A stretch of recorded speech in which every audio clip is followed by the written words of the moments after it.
I thought I was just covering a shift at my brother's restaurant. But when a power-hungry HOA president started trashing the salad bar and screaming about poisonous spinach, I had no choice but to reveal who I really was, and end her reign of control right there. I never imagined that a quiet Tuesday, meant to be my one day off, would end with me arresting someone over a salad bar meltdown. But life has a strange way of twisting your expectations, especially when Karen Westfield is involved.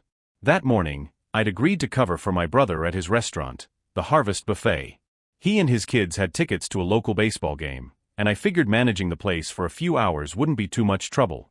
I wasn't in uniform, I'm a police officer by profession, but today I was just Marcus, the stand-in manager in a button-up shirt and name tag. Things ran smoothly. The staff was calm, customers content, the lunch rush manageable. That is, until she walked in. The moment Karen Westfield stepped through the doors, I saw it, the subtle shift. Servers exchanged uneasy glances, and one busboy turned abruptly into the kitchen. She was infamous in Oak Ridge Heights, a suburban terror in heels. Not just for her impossible restaurant complaints, but for her role as the president of the Sycamore Estates HOA, a position she wielded like a badge of superiority. I was lucky enough to live outside her jurisdiction, but many of my friends weren't. They told me stories, warnings over mailbox color, citations for grass a quarter-inch too long, fines for wind chimes that made unauthorized noise. Karen was the type of person who'd weaponize an HOA rulebook like it was federal law. She glided toward the salad bar, a plate clutched in her manicured hand, eyes scanning every dish like a hawk ready to swoop. Her rigid bob haircut didn't move, even as her head turned. Something in me t'en said. I dealt with enough volatile situations to recognize one brewing. Then came her voice, sharp, commanding, slicing through the ambient chatter of lunchtime. "Excuse me. Who's in charge here? I need to speak to a manager immediately." I inhaled deeply, put on a practiced customer service smile, and approached. "I'm Marcus. I'm managing today. How can I help you, ma'am?" She jabbed her finger at the spinach on display. "This is expired." Discolor. "And this tomato, look at that brown spot. Do you even understand food safety regulations?" I could report this place to the health department. I kept my posture relaxed, my tone calm, skills polished from years on patrol. My badge and firearm were tucked away, out of sight. I wasn't on duty. Not yet. "Ma'am, we restock every 2 hours. All the produce passed inspection just yesterday. I'd be happy to get you a fresh plate." She recoiled like I'd insulted her. "Don't, ma'am. I'm the president of Sycamore Estates. I know when rules are being broken." She pulled out her phone and started snapping pictures of the salad bar, zooming in on perfectly normal greens. "This entire place needs to be shut down. I want a refund for everyone in this restaurant." A few nearby diners shifted in their seats. One older man mumbled, "Here she goes again," under his breath. I wasn't surprised. Clearly, Karen's reputation preceded her. Trying to keep things civil, I leaned in slightly. Mrs. Westfield, I understand your concern. "I can offer you a refund or another plate, but there's no need to escalate. Would you like to speak somewhere more private?" But she wasn't interested in compromise. "So people can keep eating contaminated food?" "Not on my watch." "You're poisoning the public." She spun on her heel, facing the room like a self-appointed crusader. "Everyone should leave. This place is violating at least 15 health codes." A woman from the next table finally snapped, "Karen, please. We're just trying to eat lunch. The food is fine." That was all it took. Karen marched over to the table, finger pointed, voice rising. "Fine. Do you know how many people get food poisoning every year? 98% of restaurants don't sanitize their equipment. I read that online." I stepped between them, my voice still steady. "Mrs. Westfield, I'm going to ask you to calm down or take this outside. You're disturbing our guests." She paused for a moment, breathing hard, clutching her purse. I thought maybe, just maybe, she'd back down. But then she moved. Without warning, Karen darted behind the salad bar counter, an area clearly marked employees only, and began grabbing at the trays like she was defusing a bomb. "If you won't protect people, I will," she shouted. Then she flipped the tray of lettuce. Greens scattered everywhere like leaves in a storm. The room froze. No one moved. The clatter of stainless steel hitting tile echoed through the silence. Even the music from the overhead speakers seemed to falter. Karen, wild-eyed and furious, moved on to the next tray olives, sending them rolling like marbles across the floor. Then she dumped out the croutons, the sharp crunch of toasted bread landing on the tile as if to emphasize every syllable of her rant. "This is what happens when you ignore public safety," she yelled, now reaching for the sneeze guard, trying to yank it loose. That was the final line. I moved behind the counter, slowly and deliberately, just as I'd done hundreds of times before when responding to tense calls. I reached beneath my shirt and retrieved my badge. No more playing manager. "Mrs. Westfield," I said firmly, holding my badge out where she could see it, "you need to stop what you're doing right now." She turned to face me, hands dripping with ranch dressing, eyes blazing. You can't tell me what to do. I know my rights. Her voice cracked, but I stood steady. "Ma'am, I'm Officer Marcus Rivera with the Oak Ridge Police Department. I'm off duty, but what you're doing right now is destruction of property and disorderly conduct. I'm asking you to step away from the salad bar." For a split second, I saw hesitation in her eyes. Then she scoffed. "That badge is probably fake. No real officer would let this place operate. This is a health hazard and I'm doing your job for you." I didn't flinch. "This badge is real. And so are the charges you're about to face if you don't step away." I could see customers pulling out phones now, recording. One of the line cooks peeked out from the kitchen, mouth agape. Karen's nostrils flared as she reached down, grabbed a ladle, and flung a glob of Thousand Island dressing toward me. Most of it landed on her blouse, but some splattered across my chest. That was it. She had just committed assault, on a police officer, no less. I stepped forward, calm but firm, taking hold of her wrist before she could grab anything else. "Karen Westfield, you are under arrest for vandalism, disorderly conduct and assault," I said as I turned her around and gently pulled her arms behind her back. She gasped when the handcuffs clicked into place. Yes, I always kept a pair on me, even off duty. Old habits. "You can't do this," she screamed. "Do you know who I am? I'll have your badge. I'll sue this whole place." I pulled out my phone with one hand and called dispatch for backup. Uni 243 requesting assistance at Harvest Buffet. "I've got one in custody. Non-compliant, female, 50s. As I ended the call, I looked around. The diners were no longer stunned into silence. Several people clapped. Some even cheered. One elderly woman raised her glass and said, "About time." Karen kept squirming in the cuffs, mascara starting to smear under her eyes. "This is police brutality," she shrieked. "I was protecting the public. That spinach is toxic." Then, as if on cue, one of our regulars, a local organic farmer, stepped forward. "Ma'am," he said calmly, "that spinach came from my farm yesterday morning.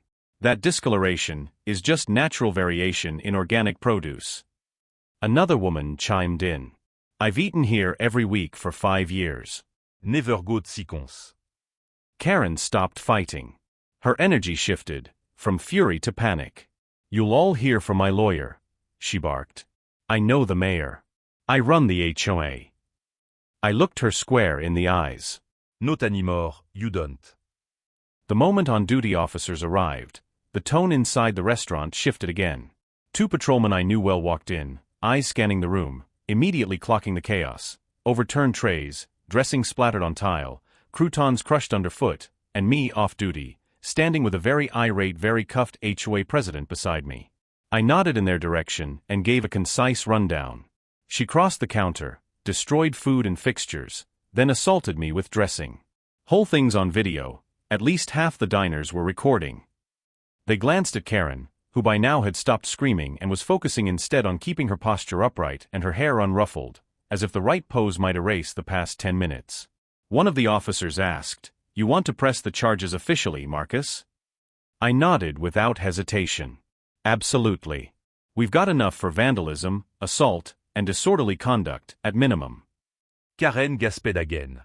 "You're making a huge mistake. I am a respected member of this community." The younger officer raised an eyebrow. "You're the HOA president who fined my aunt for planting petunias outside her property line, right?" Karen's jaw clenched so tight I could almost hear her molars grinding. They read her rights again as they took over custody. I watched as she was guided through the restaurant, still handcuffed, shoes slipping slightly on spilled vinaigrette.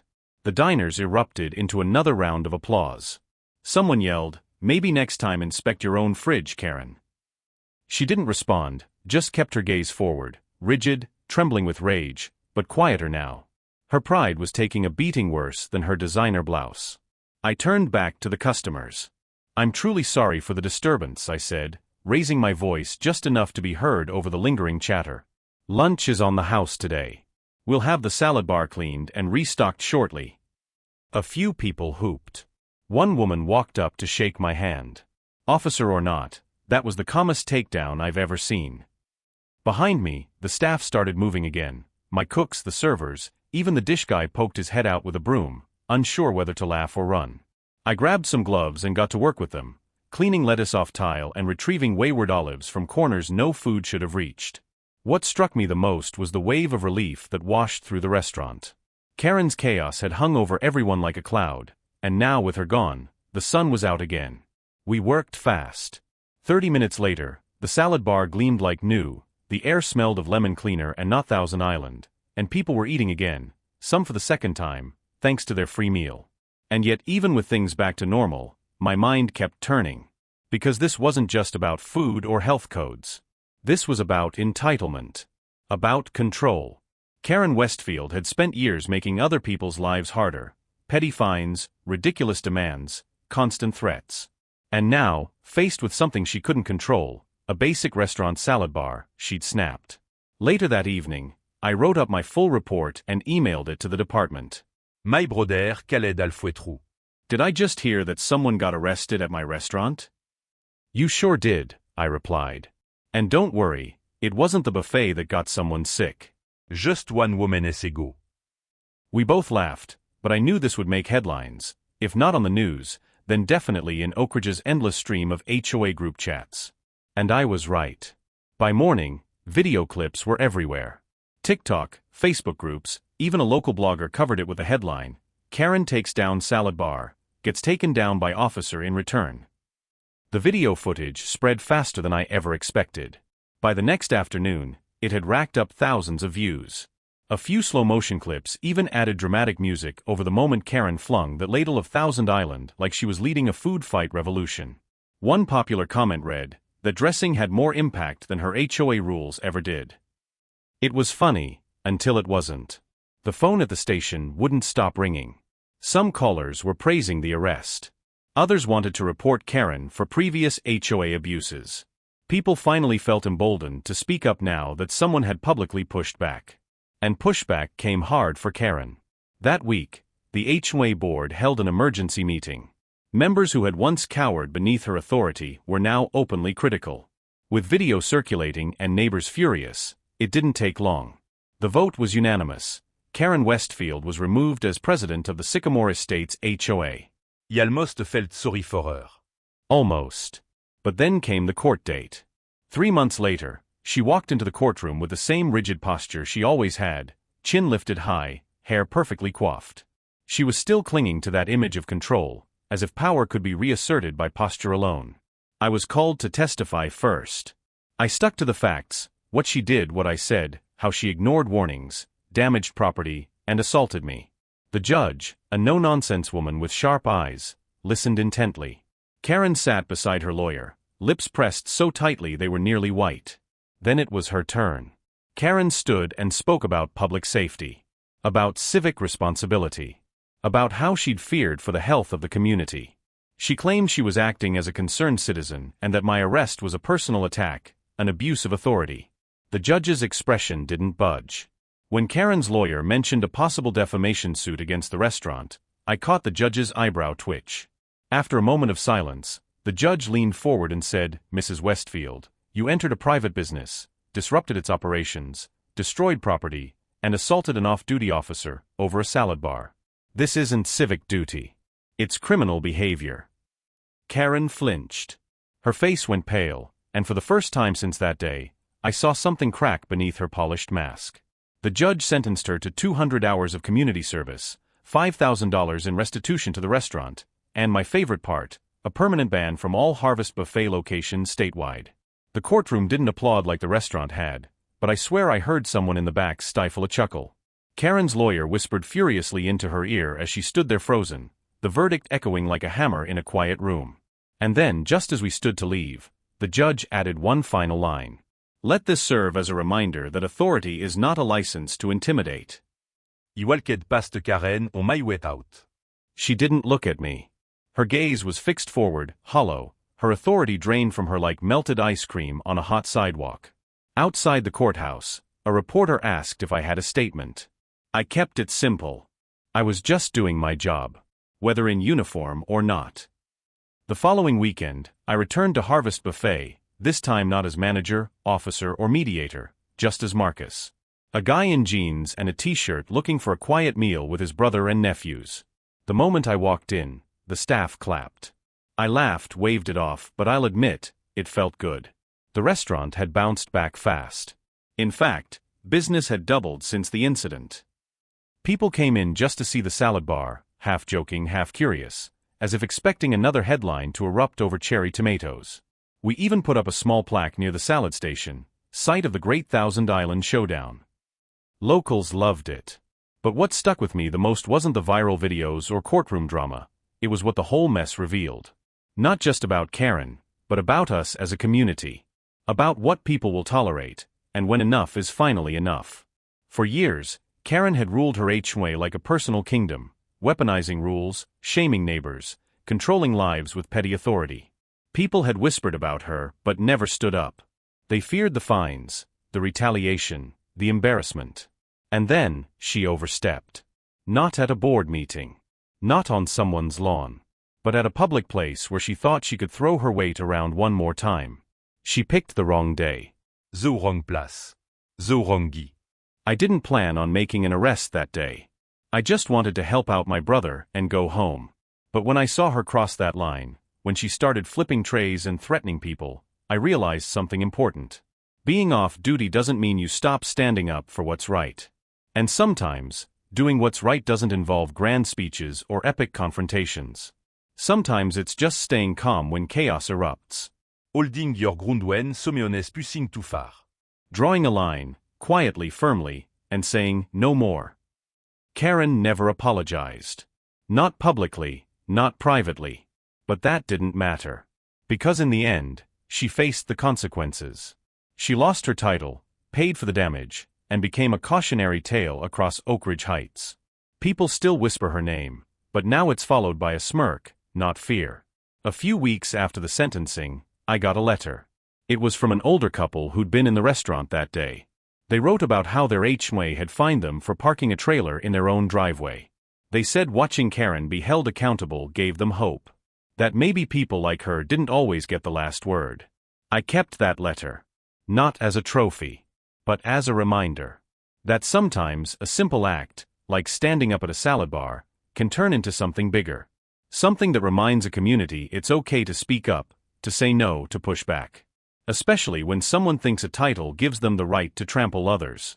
So yeah, I never expected my day off to end in handcuffs and Thousand Island dressing. But I don't regret a single second of it. Because justice doesn't always wear a uniform. Some team, it wear a name tag and smell like vinaigrette.